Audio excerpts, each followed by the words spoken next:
BJP ಅಭ್ಯರ್ಥಿ ಪ್ರತಾಪ್ ಸಿಂಹ ಮತ್ತೆ ಅದೃಷ್ಟ ಪರೀಕ್ಷೆಗೆ.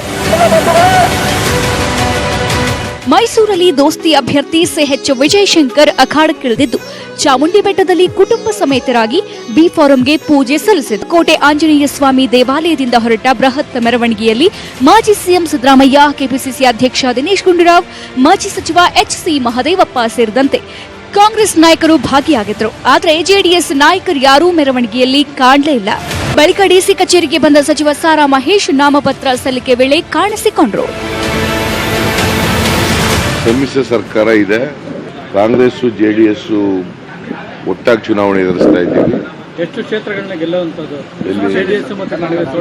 ಮಿನಿಮಮ್ 20, ಮ್ಯಾಕ್ಸಿಮಮ್ 28 ಆಗ್ಬೋದು. ಕಾಂಗ್ರೆಸ್ ಮತ್ತು ಜೆಡಿಎಸ್ ಒಂದಾದ ಮೇಲೆ ಇಲ್ಲಿ ಚುನಾವಣೆ ಇದೆ, ಹೋರಾಟ ಇದೆ. ಇದು ನನಗೆ ಅನಿಸ್ತಾನೆ ಇಲ್ಲ.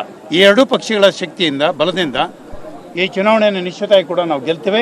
ಪಕ್ಷಗಳ ಹಿತದೃಷ್ಟಿಯಿಂದ ಎಲ್ಲಿ ನಮ್ಮ ಪಕ್ಷದ ಅಭ್ಯರ್ಥಿ ಇದ್ದಾರೆ ಅಲ್ಲಿ ಕಾಂಗ್ರೆಸ್ನವರು, ಎಲ್ಲಿ ಕಾಂಗ್ರೆಸ್ನವರ ಅಭ್ಯರ್ಥಿಗಳಿದ್ದಾರೆ ಅಲ್ಲಿ ನಮ್ಮ ಪಕ್ಷದ ಕಾರ್ಯಕರ್ತರು ಯಾವುದೇ ಸಂದೇಹವಿಲ್ಲದೆ ಕೆಲಸವನ್ನು ಮಾಡಲಿಕ್ಕೆ ಕಟ್ಟುನಿಟ್ಟಿನ ಸೂಚನೆಯನ್ನು ಕೊಟ್ಟಿದ್ದಾರೆ.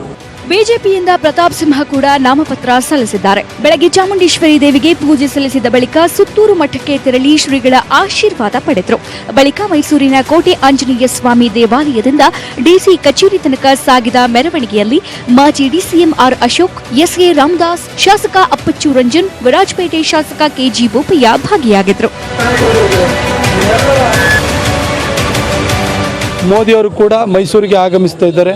ಅದನ್ನು ಇವತ್ತಿನ ಪತ್ರಿಕಾಗೋಷ್ಠಿಯಲ್ಲಿ ನಮ್ಮ ಆರ್ ಅಶೋಕ್ ಅವರು ಯಾವತ್ತು ಬರ್ತಾರೆ, ಅದು ಎಷ್ಟೊತ್ತಿಗೆ ಬರ್ತಾರೆ ಅದನ್ನೆಲ್ಲರೂ ಕೂಡ ಘೋಷಣೆ ಮಾಡಲಿದ್ದಾರೆ. ಹಾಗಾಗಿ ಮೈಸೂರಿನ ಜನರು ಮತ್ತು ನಮ್ಮ ನಡುವೆ ಒಳ್ಳೆಯ ಮೈತ್ರಿ ಇದೆ. ಈ ಮೈತ್ರಿ ಮುಂದೆ ಇನ್ಯಾವ ಮೈತ್ರಿಗಳು ನಡೆಯುವುದಿಲ್ಲ. ಹಾಸನ ಹಾಗೂ ಮೈಸೂರಲ್ಲಿ ಶಕ್ತಿ ಪ್ರದರ್ಶನ ಮಾಡಿರೋ ಸ್ಪರ್ಧಿಗಳು ಇಂದಿನಿಂದ ಫುಲ್ ಆಕ್ಟಿವ್ ಆಗಿದ್ದಾರೆ. ಸೋಲು ಗೆಲುವಿನ ಲೆಕ್ಕಾಚಾರ ಮಾಡ್ತಾ ವಿಜಯಮಾಲೆ ಧರಿಸಲು ರಣತಂತ್ರ ರೂಪಿಸುತ್ತಿದ್ದಾರೆ.